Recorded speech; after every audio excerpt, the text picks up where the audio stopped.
Quality Engines, elestimulo.com presenta. Hola amigos, bienvenidos a una nueva emisión de Análisis Venezolano. Su anfitrión, quien les habla, Omar Lugo, junto con nuestros invitados abordaremos los grandes temas económicos, políticos y sociales de la Venezuela contemporánea. Temas de interés para los venezolanos de dentro y fuera del país. En esta emisión nos acompaña el economista Francisco Faraco. Él es presidente y director de la firma Faraco y Asociados, columnista de prensa, agudo analista de la situación, sobre todo del aspecto financiero de la economía venezolana y no solamente de las finanzas públicas, también de las finanzas privadas. Ha analizado a fondo el tema de la banca en Venezuela y cómo opera y cómo está la situación en general. Muchas gracias por acompañarnos. Buenos días, Omar. Gracias por la invitación. Es una oportunidad más de conversar con alguien que ha visto esta película completa desde hace algunos años, no tantos años, pero sí. Porque, no centenario. Exactamente, porque aquí hay una tendencia en general en el país a olvidar muy rápido y a no entender pues que la historia económica es fundamental para... Es una continuidad. La economía es una ciencia histórica, pero en Venezuela tenemos la mala costumbre, al menos durante los últimos 200 años, de que cada vez comenzamos un proyecto, llega un momento en el cual viene otro grupo al poder, rompe lo que se ha hecho, lo bota a la basura, se olvida de ello y arranca otra cosa nueva. Y eso ocurre inclusive con obras de infraestructura, que es lo más triste. Con todo. Fíjate, aquí la única continuidad que ha habido, la hubo del programa de febrero del 36 a el año, digamos que hasta el 74, fue cuando se dieron a introducir cambios notables en lo que era la concepción del desarrollo económico del país que esbozó López Contreras en el año 36. Y luego, por supuesto, ya a partir del 2002, 2003, pues el 2001, noviembre de 2001, es cuando el presidente Chávez anuncia las leyes estas que dan un vuelco a la economía venezolana. Entonces nosotros, esos 40 años que van del 36 al 76, son los 40 años en los cuales se aprovecha lo que se había hecho antes, porque tampoco es que el país nació... el general Gómez, muy vilipendiado general Gómez, es el hombre que construye el Estado venezolano. Unifica las finanzas públicas, que aquí cada gamonal tenía sus propias finanzas personales o regionales. Román Cárdenas las unifica con una estructura legal fiscal que no se pudo vulnerar hasta que la vulneró Chávez. Pues. Creó el ejército, hizo carreteras, pacificó el país. Es verdad que sus opositores decían unión en las carreteras, trabajo en las carreteras, unión en las cárceles y paz en los cementerios, pero el hecho es que en el año 35, cuando muere Gómez, existe un país. Y no solamente existía un país, existía una economía vigorosa que podía impulsar a ese país, que era el sector petrolero. Gómez le abrió las puertas a las compañías petroleras y las compañías petroleras tuvieron suficiente confianza en Venezuela para venir a invertir a Venezuela. En el 36 López agarra todo esto, todo ese legado y lo transforma en un plan de desarrollo económico.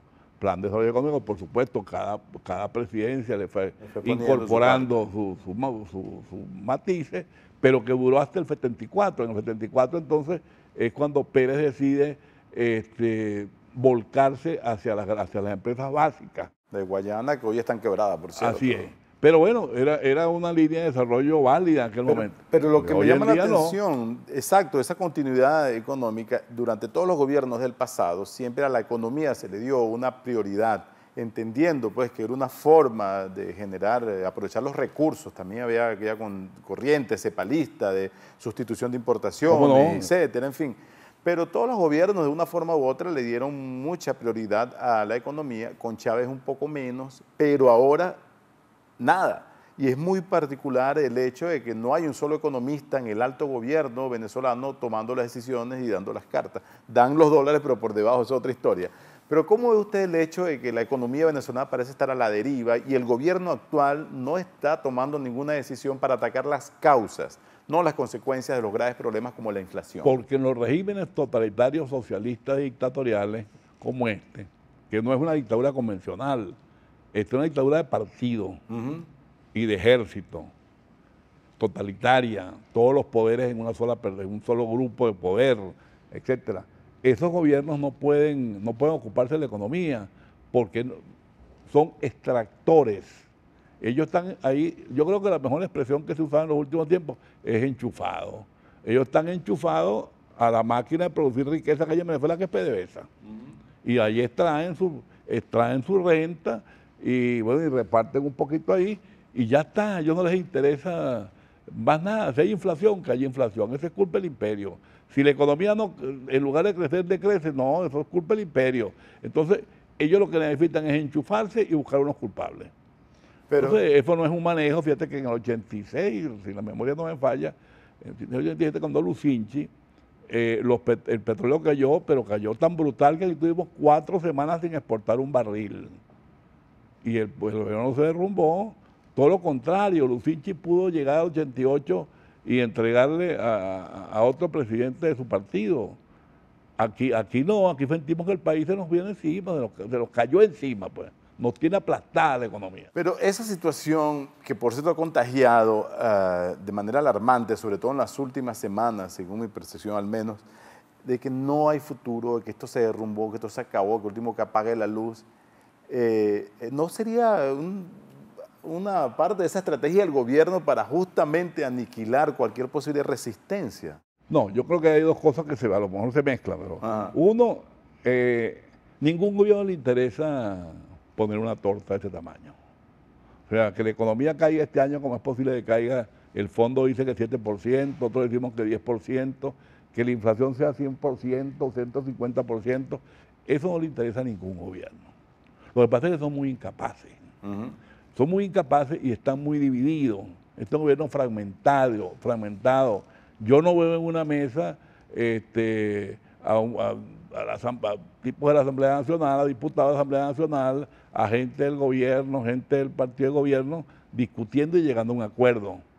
Los únicos acuerdos son fregar al vecino, es decir, fregar a la oposición. Entonces, eso impide que allí se elabore, aparte de que hay unas restricciones ideológicas enormes. ¿Cómo liberas los precios si tú crees que los precios son la manera que tiene la burguesía y el imperio de expoliar al pueblo? Tú no puedes liberar los precios. ¿Cómo liberas el cambio si eso te ha dado control sobre la población?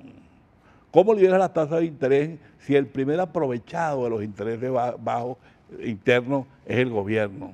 ¿Cómo tú dejas que el salario se forme libremente si esa es la manera que tú tienes de cada 1 de mayo decir que el que da los aumentos de sueldo eres tú? Entonces, ¿cómo dejas que la producción privada avance si no le das divisas, si no le das materia prima, si le regulas los precios? La producción privada no avanza porque en esas condiciones no puede avanzar y ellos lo saben. Tan lo saben que la Unión Soviética nadie la tumbó, no fue un James Bond de la silla, sino que simplemente se quedó muerta en el diván. Vamos a regresar sobre ese punto después de esta pausa. ¿Esto está en qué fase?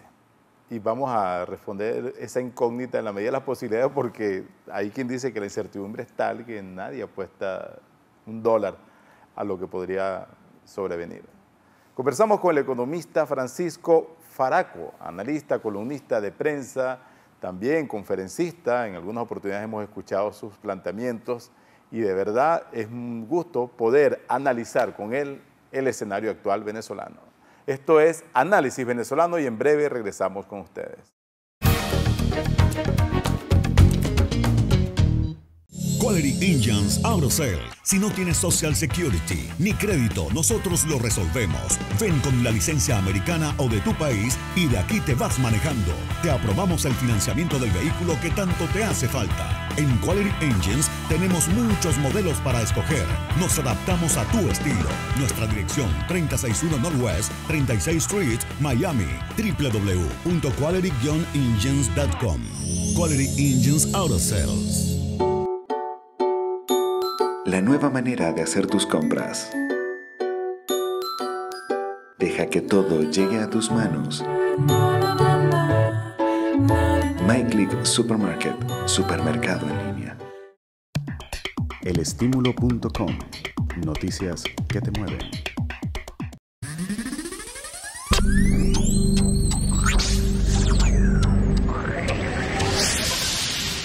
muy pronto. Tronic Solutions, vanguardia tecnológica al mayor y al metal.